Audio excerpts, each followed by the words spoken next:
സമവായ നിർദ്ദേശങ്ങൾ നിയമവിരുദ്ധവും അസാധുവുമാണ്. ഈ സമവായം ഒരിക്കലും മെത്രാൻ സിനഡ് അംഗീകരിക്കുകയില്ല. ഒരു മുറ്റത്ത് രണ്ട് കച്ചവടം, അത് നടപ്പാക്കാൻ സാധ്യതയില്ല. പൗരസ്ത്യ കാനോന സംഹിതയിലെ 985 കാനോനയുടെ 2-ാം ഖണ്ഡികയിൽ പറയുന്നത് മേലധികാരിയുടെ നിയമത്തിന് വിരുദ്ധമായ ഒരു നിയമം സാധുവായി നടപ്പിലാക്കുവാൻ താഴ്ന്ന നിയമദാതാവിന് സാധ്യമല്ല എന്നുള്ളതാണ്. സീറോ മലബാർ സഭയുടെ വിശുദ്ധ കുർബാന അർപ്പണ രീതി എങ്ങനെയായിരിക്കണം എന്നുള്ളത് സീറോ മലബാർ സഭയുടെ നിയമനിർമ്മാണ അധികാരം കൈകാര്യം ചെയ്യുന്ന സിനഡ് തീരുമാനിച്ചു തന്നിട്ടുള്ളതും അത് കത്തോലിക്ക സഭയുടെ പരമോന്നത അധികാരം കൈയാളിയിരുന്ന ഫ്രാൻസിസ് മാർപ്പാപ്പ പലതവണ ആവർത്തിച്ച് ഉറപ്പിച്ച് വ്യക്തമാക്കിയിട്ടുള്ളതും ആയിരുന്നു. ഈ നിയമത്തിൽ നിന്ന് പൊതുവായ ഒഴിവ് കൊടുക്കുവാൻ ആർക്കും അധികാരമില്ല എന്നും അതിൽ നിന്ന് വ്യത്യസ്തമായ ഒരു അർപ്പണ രീതി സാധ്യമല്ല എന്നും പരിശുദ്ധ സിംഹാസനം വ്യക്തമാക്കിയിട്ടുള്ളതാണ്. 2024 ജൂൺ 9 സർക്കുലർ തുടർന്നും നിലനിൽക്കുമ്പോൾ അതിലെ നിർദ്ദേശങ്ങൾക്ക് വിരുദ്ധമായ സമവായ സർക്കുലർ നിയമവിരുദ്ധവും അസാധുവും തന്നെയാണ്.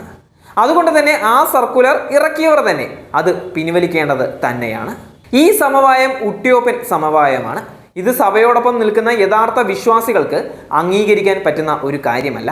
ഈ തീരുമാനം ഇന്നുവരെ സഭയുടെ പരിശുദ്ധ സുന്നഹദോസോ പരിശുദ്ധ സിംഹാസനമോ ഇതുവരെ മാറ്റിയിട്ടുമില്ല.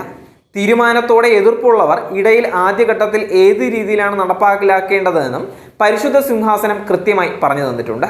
അതിൽ നിന്ന് വ്യത്യസ്തമായി നടപ്പാക്കാൻ ശ്രമിക്കുന്നതിൽ സഭയുടെ പരിശുദ്ധ സുന്നഹദോസിന്റെയോ പരിശുദ്ധ പിതാവിൻ്റെയോ പുതിയ നിർദ്ദേശങ്ങൾ രേഖാമൂലം നമ്മുടെ ആരുടെയെങ്കിലും മുൻപിൽ ഇല്ല.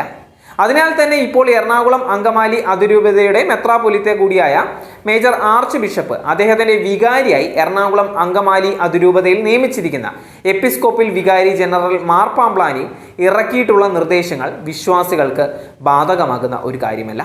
അതുകൊണ്ട് തന്നെ അത്തരം നിർദ്ദേശങ്ങൾ പാലിക്കുവാനുള്ള ധാർമ്മികമായ ഉത്തരവാദിത്തം എറണാകുളത്തെ വിശ്വാസികൾക്ക് ഇല്ല.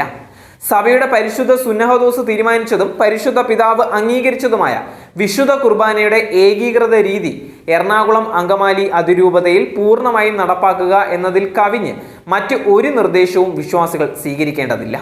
അതുകൊണ്ട് തന്നെ എറണാകുളം അങ്കമാലി അതിരൂപതയുടെ ആർച്ച് ബിഷപ്പിന്റെയും അദ്ദേഹത്തിന്റെ വികാരിയുടെയും തീരുമാനങ്ങൾ പൂർണ്ണമായും തള്ളിക്കളയുകയാണ് വിശ്വാസികൾ. നാളെ മുതൽ സമവായം നടപ്പാക്കണമെന്നാണ് ഉത്തരവ്. അത് എത്ര വിമതന്മാർ പള്ളികളിൽ നടപ്പാക്കുമെന്ന് കണ്ടു തന്നെ അറിയണം.